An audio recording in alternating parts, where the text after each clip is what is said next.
Cruising on a budget? Here's a list of the things I think will help your budget stretch even further on a cruise. Welcome aboard, my name is Danny and in this episode I'm going to tell you the things that can help make your cruise cheaper. I'm going to break this list into 3 sections. How to save as much as possible before you get on the ship, how to save on the cruise itself, and how to save a little bit without cutting back too much. Okay, first, let's have a look at what you can do to save before you even get on board. If you see a great deal on an itinerary, keep an eye on it and the price. Look at sites like cruisecritic.com and cruisewatch.com where you can save your booking and keep an eye out for price changes. Once that's in your budget, simply book it. But don't just forget about it once you've booked. Keep looking at the price and contact your travel agent or the cruise line if you see it cheaper. If it does go cheaper, see what they can do for you. If they can't do anything, see if you can cancel without a penalty and simply rebook at the cheaper price. Also make sure you sign up to any cruise company's email list. This will show you when each company is having a sale. Some of the deals you will receive could be unbelievable.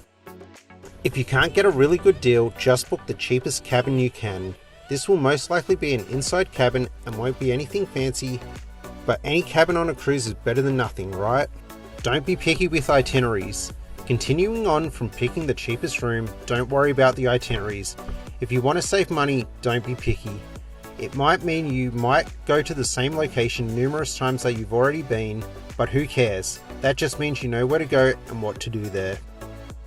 Know when the best time to book. The best time to book a cruise is either when the cruise itinerary has just been announced. This is usually a few years out before the actual cruise. The other best time to leave is a few weeks before the cruise is actually about to depart. Those last minute deals are cheap because the cruise lines want the ship as full as possible.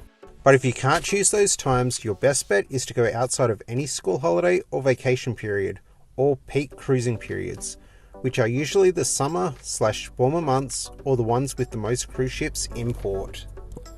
Don't worry if you think not being in the warmer weather will impact the cruise. There is plenty to do on a cruise in the cooler months. Also, depending on your itinerary, you may end up somewhere warm where you can lounge out on the beach somewhere.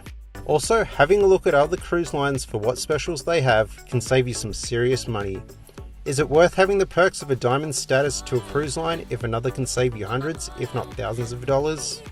Now that we've saved some money before getting on board, let's have a look at saving money on the ship itself. Only dine in the included restaurants. While the specialty restaurants might be nice, and if we're honest, are quite enjoyable and are usually worth the extra money, the price might stretch your budget. All ships have many included places to eat, including restaurants and buffets, and are both excellent choices to eat at, so just go with what's included. Don't have or limit the amount of drinks. Drinks are expensive on a cruise. Now you're probably thinking, I'll just book the drinks package, and that might help with the budgeting, where you don't want to look at your cruise bill at the end of the cruise. But if money is tight and you're truly trying to save on a cruise, you might want to limit or eliminate the drinks as much as possible. If you want to save on the drinks package, keep watching the other half of the video. Don't buy any souvenirs. While they might be a good idea as a memento, do you really need them? Those souvenirs can really add up in price. If you need them, maybe try to focus on the things that you will have on display or you will use most of the time. Explore the locations without a tour. Are you just happy to get off the ship and look around the port without a tour? Then this will be a huge cost saver. Why not just stay on the ship? Staying on the ship can save you some real money. That might sound boring, but don't worry, there's still plenty to do on the ship while it's in port. I've added a link in the description to find out what you can do if you're staying on the ship. Now we have our last few tips, the ones where you don't want to miss out on anything but want to save a bit of extra money, the ones that will get you that bit of extra bang for your buck. Before we continue, don't forget to subscribe if you haven't already, and if you enjoyed it, give it a big thumbs up.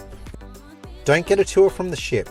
If you really want to do a tour while you're in port, have a look on the internet and Google the location for what tours are available through a third party.